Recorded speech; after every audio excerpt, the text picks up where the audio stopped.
Olá, roqueiro de Vitória, de Pernambuco e do Brasil. Eu sou Cícero Santos, autor do livro A Vitória do Rock.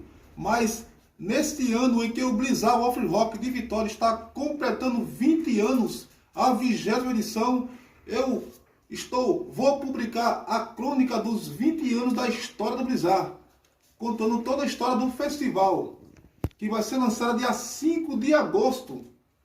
Compartilhe!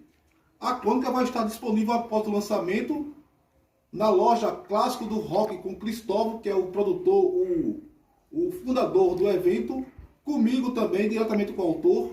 Você não vai encontrar na loja Record da Música de Vitória de Santo Antão, porque a loja Record da Música está censurando a venda da crônica, se recusa a vender a crônica sobre a história dos 20 anos do Blizzard.